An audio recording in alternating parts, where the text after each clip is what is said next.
پہلے تو اس روایت کی اسنادی حیثیت دیکھ لیں، پھر انشاءاللہ مرزا منگول نے اس ضعیف روایت کا جو مفہوم گھڑا ہے اس کی حقیقت بھی واضح کریں گے۔ حضرت علی سے بھی حضور نے فرمایا تھا کہ عنقریب تیرا عائشہ کے ساتھ ایک جھگڑا ہوگا۔ ان کا یا رسول اللہ میں تو بڑا بدبخت ہوں گا، جس کا میں نے صاف ترجمہ کیا تھا میں تو بڑا ظالم ہوں۔ حضور نے فرمایا لیکن نہیں، تو ظالم نہیں، لیکن جب وہ یہ کرے تو اسے گھر تک پہنچا دینا۔ تو جب یہ کہا جائے کہ تم نہیں ہو وہ بدبخت، بلکہ جب وہ کرے تو اس کا کیا مطلب ہوتا ہے؟ او بدبختہ، اے ہتھاں دی کھیڑ دے نال مطلب نہیں بدل جاندے کہ تو ہاتھ ایتوں چوکے اے کرنے تے ایتوں چوکے اے کرنے تے او مطلب کلڈ میں جڑا تیرے خبیث دل دے اندر موجود ہے، جڑا تیرا رافضیت تو پریا ہوا دل کہندا ہے، تو او دا مطلب بنا لو کہ نہیں وہ ظالم ہوں گی نعوذ باللہ۔ بونگی ماسٹر ایاک نستعین، اس کا تو معنی ہی یہ ہے کہ اے اللہ ہم صرف تجھی سے مدد مانگتے ہیں۔ السلام علیکم ورحمۃ اللہ وبرکاتہ۔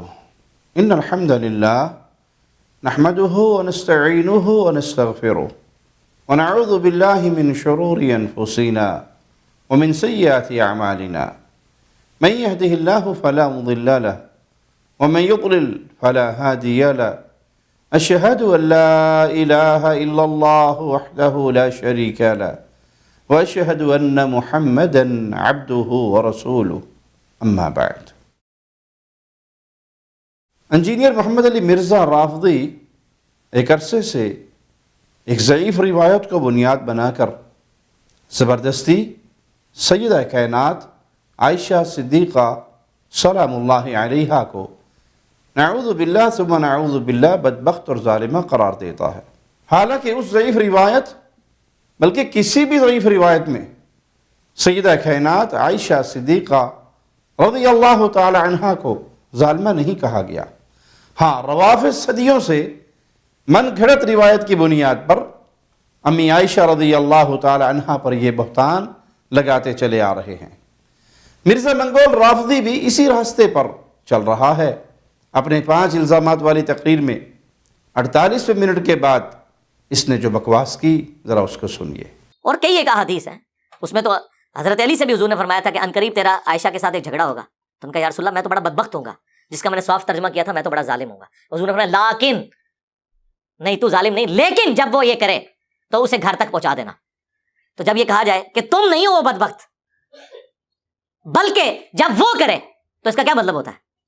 کہتے نہیں لفظ دکھائیں، واہ واہ، لفظ دکھائیں، ایاک نعبد و ایاک نستعین کے بعد یہ دکھائیں کہ ساتھ لکھا ہو کہ ہم عبد القادر جیلانی سے نہیں مانگتے۔ ایاک نستعین میں سے یہ دکھائیں، ماموں پارٹی۔ اب ساری فکر ختم، ساری عقل ختم۔ اور پھر حضرت علی نے انہیں رخصت کیا ماما بن ابی بکر کے ساتھ، ان کے بھائی کے ساتھ، عزت کے ساتھ گھر تک پہنچایا اور کہا تو آج بھی میری ماں ہے۔ پہلے تو اس روایت کی اسنادی حیثیت دیکھ لیں، پھر انشاءاللہ مرزا منگول نے اس ضعیف روایت کا جو مفہوم گھڑا ہے اس کی حقیقت بھی واضح کریں گے۔ پہلے مرزے کا لگایا اسکین دیکھیں، مسند احمد اردو ترجمہ کے ساتھ، روایت نمبر ہے 27740۔ اس کی سند میں الفضیل بن سلیمان راوی ضعیف ہے۔ اس کے بارے میں محدثین کی گواہیاں سنیے۔ تہذیب و تہذیب میں اس کے بارے میں لکھا ہے، امام ابن معین رحمہ اللہ نے فرمایا لیس بثقہ، یہ ثقہ نہیں ہے۔ امام ابو زرع رحمہ اللہ نے اسے لین الحدیث، حدیث میں کمزور قرار دیا۔ امام ابو حاتم رحمہ اللہ نے فرمایا یکتب حدیثہ لیس بالقوی، اس کی حدیث لکھی جائے لیکن یہ حدیث میں قوی نہیں ہے۔ تو سوال ہو سکتا ہے جب قوی نہیں تو حدیث کیوں لکھی جائے؟ تو اس کا جواب یہ ہے کہ مطابقت کی صورت میں ایسے راوی کی روایت قبول کی جاتی ہے، تفرد کی صورت میں نہیں۔ امام ابو داؤد رحمہ اللہ نے فرمایا کہ امام عبد الرحمن بن مہدی اس سے روایت نہیں کرتے تھے۔ امام نسائی رحمہ اللہ نے فرمایا یہ قوی نہیں، لیس بالقوی۔ صالح بن محمد جزرہ رحمہ اللہ وہ اسے منکر الحدیث کہتے تھے، اور انہوں نے بتایا کہ اس نے موسیٰ بن عقبہ سے مناکیر روایت کی ہیں۔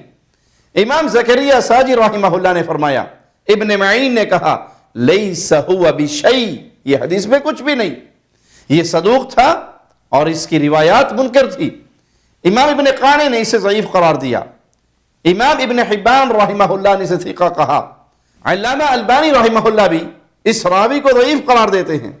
سلسلہ احادیث ضعیفہ جلد 6 صفحہ 56 حدیث نمبر 2544 پر بحث کرتے ہوئے علامہ البانی رحمہ اللہ فرماتے ہیں، علامہ حیثمی نے اس کے روات کو ثقات کہا۔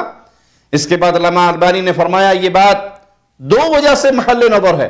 اول یہ کہ فضیل بن سلیمان النمیری اگرچہ امام بخاری اور امام مسلم اس کی روایات نقل کرتے ہیں، جمہور نے اسے ضعیف قرار دیا۔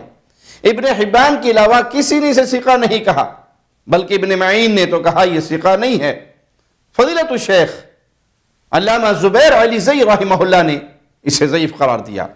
توضیح الاحکام فتاوی علمیہ کی جلد 1 صفحہ 464 پر آپ نے لکھا کہ فضیل بن نمیری جمہور محدثین کے نزدیک ضعیف راوی ہے۔ صحیحین میں اس کی تمام روایات شواہد و مطابعات کی وجہ سے صحیح ہیں۔ علامہ شعیب ارناؤت رحمہ اللہ مسند احمد کی تحقیق میں اس روایت کو ضعیف قرار دیتے ہیں۔ صفحہ 175 کا حاشیہ نمبر 2 مترجم نسخے میں یہ نہیں لکھا تو شاید وہ بھول گئے ہوں، دلیل کے مطابق، اصول کے مطابق تو یہ روایت یقیناً ضعیف ہی ہے۔ شیخ حسین سلیم اسد ادارانی رحمہ اللہ نے مجمع الزوائد کی جو تحقیق کی اس میں اس روایت کو فضیل بن سلیمان کی منکرات میں سے ایک قرار دیا۔ یہ دیکھیں جلد 15 صفحہ 168۔ اب آئیے اس کے اس باطل مفہوم کی طرف جو مرزا منگول نے بیان کی۔ حضرت علی سے بھی حضور نے فرمایا تھا کہ عنقریب تیرا عائشہ کے ساتھ ایک جھگڑا ہوگا، تو ان کا یا رسول اللہ میں تو بڑا بدبخت ہوں گا، جس کا میں نے صاف ترجمہ کیا تھا میں تو بڑا ظالم ہوں گا۔ حضور نے فرمایا لیکن نہیں تو ظالم نہیں، لیکن جب وہ یہ کرے تو اسے گھر تک پہنچا دینا۔ تو جب یہ کہا جائے کہ تم نہیں ہو وہ بدبخت بلکہ جب وہ کرے تو اس کا کیا مطلب ہوتا ہے؟ او بدبختہ اے ہتھاں دی کھیڑ دے نال مطلب نہیں بدل جاندے کہ تو ہاتھ ایتوں چوک کے اے کر لیں تے ایتوں چوک کے اے کر لیں تے او مطلب کر لیں جڑا تیرے خبیث دل دے اندر موجود ہے، جڑا تیرا رافضیت تو پریا ہوا دل کہندا ہے تو او دا مطلب بنا لویں کہ نہیں وہ ظالم ہوں گی نعوذ باللہ۔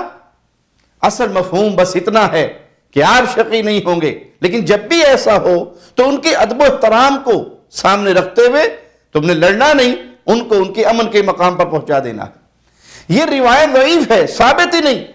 اگر ثابت ہوتی بھی تو روافض کے خلاف ہے، نہ کہ سیدہ کائنات سلام اللہ علیہا کے خلاف، کیونکہ اس ضعیف روایت کے مطابق جو ہی رسول اللہ صلی اللہ علیہ وسلم سے یہ بات سیدنا علی نے سنی تو فوراً کیا کہا؟ پھر تو میں ان میں سب سے شقی ہوں گا، میں بدبخت ہوں گا۔ یہ شقاوت کی نسبت اپنی طرف کی، آخر کیوں؟ اس لیے کہ مولا علی جانتے تھے کہ سیدہ کائنات عائشہ رضی اللہ تعالی عنہا اہل بیت سے ہے، رسول اللہ صلی اللہ علیہ وسلم کی زوجہ محترمہ ہے، ام المؤمنین ہے، پیارے نبی صلی اللہ علیہ وسلم کی حبیبہ اور محبوب ترین افراد میں سے ہے۔ ماں سے لڑنا تو کوئی سعادت کی بات نہیں، لیکن اصل بات یہ ہے کہ روایتی ثابت نہیں، کیونکہ سند میں فضیل بن سلیمان النمیری ضعیف راوی ہے۔ اگر منزل منگول کی طرف سے یہ کہا جائے کہ 8ویں صدی کے عالم علامہ نور الدین حیثمی رحمہ اللہ نے اس کے روات کو ثقات کہا، وہ البانی وغیرہ سے تو بڑے پہلے گزر چکے ہیں، تو عرض ہے کہ متقدم محدثین نے اس کا ضعیف ہونا بھی بیان کیا، اور البانی رحمہ اللہ سے بلکہ علامہ حیثمی رحمہ اللہ سے بھی صدیوں پہلے 6 صدی کے محدث علامہ علی بن الجوزی رحمہ اللہ وہ ضعیف روایات کی نشاندہی پر مبنی کتاب العلل المتناہیہ فی الاحادیث الواہیہ میں اسے نقل کر کے فرماتے ہیں، قال یحیی بن معین الفضیل لیس بثقہ، ابن معین نے فرمایا فضیل ثقہ نہیں ہے۔ مرزا اگر دلیل سے جواب دینے کی بجائے اس تفصیل میں سے بس چند منٹ یا سیکنڈ کا کلپ کاٹ کر اپنی پرانی جگالی والی کو تقریر لگا لیتا ہے جس میں اس روایت کا تو ذکر ہو، لیکن اس تفصیل کا اور جو تفصیل سے ہم نے دلائل دیے ہیں اس کا جواب نہ ہو، تو مرزا منگول کے اندھے مقلدین کو سمجھ لینا چاہیے کہ مرزا دلائل سے خالی صرف بھاشن بازی کا عادی ہے، نہ یہ علمی کتابی ہے بلکہ یہ پکا من گھڑت الفاظ کو تراش کر اپنے مرضی مطلب کا رافضی مفہوم نکالنے کا ماہر ہے۔ باقی جب اس کے من گھڑت الفاظ کا ثبوت اس سے طلب کیا گیا تو اس کے جواب میں مرزا نے جو بونگی ماری ذرا وہ بھی سن لیں۔ کہتے نہیں لفظ دکھائیں، واہ واہ، لفظ دکھائیں، ایاک نعبد و ایاک نستعین کے بعد یہ دکھائیں کہ صاحب لکھا ہو کہ ہم عبد القادر جیلانی سے نہیں مانگتے، ایاک نستعین میں سے یہ دکھائیں۔ مامو پارٹی بونگی ماسٹر ایاک نستعین اس کا تو معنی ہی یہ ہے کہ اے اللہ ہم صرف تجھی سے مدد مانگتے ہیں. اور قرآن و حدیث کے دیگر دلائل سے واضح ہے کہ اسباب و ذرائع سے ہٹ کر کسی اور سے دعا مانگنا، مدد طلب کرنا جائز نہیں. اگر شیخ عبد القادر جیلانی رحمہ اللہ یا کسی بھی بزرگ سے مدد مانگی، ان سے دعائیں فریادیں کی، تو وہ صرف تجھ سے مدد کی نفی ہو جائے گی. مرزا نہیں مانتا اور جانتا تو صاحب بتائے، پھر انشاءاللہ ہم دلائل کے انبار لگائیں گے. لیکن یہ کہنا کہ آپ ظالم شقی تو نہیں ہوں گے، لیکن جب ایسا ہو تو انہیں امن کی جگہ لوٹا دینا. لیکن کے بعد کا جملہ حدیث میں موجود ہے، تو تم اپنے بغض کا اظہار کرنے کے لیے یوں کیوں بک گئے کہ آپ نہیں لیکن وہ ظالم ہوں گی. نعوذ باللہ ثم نعوذ باللہ. یہ تو اس ضعیف روایت کا بھی مطلب نہیں بنتا جو مرزے نے اپنی رافضیت کو ظاہر کرتے ہوئے، اپنے آقاؤں کو راضی کرتے ہوئے سیدہ کائنات کی طرف یہ غلط نسبت کی. یہ مرزا منگول آکڑ چھڑے تے اپنی غلطی سمجھ آئے، تو جڑا آکڑیا رہندا اور ٹوٹ جاندا ہے انہوں گل سمجھ نہیں آندی. اللہ سے دعا ہے اللہ ہمیں دین حنیف پہ قائم رکھے اور اسی دین کی دعوت اللہ ہمیں زندگی کے آخری سانس تک دینے کی توفیق دے. اس حال میں اپنے پاس بلائے، مولا ہم سے راضی ہو، ہم اپنے اللہ سے راضی ہوں. اقول قولی هذا واستغفر اللہ لی ولکم ولسائر المسلمین. ہر لمحہ قرآن اور سنت کا ترجمان، فضیلت الشیخ توصیف الرحمان.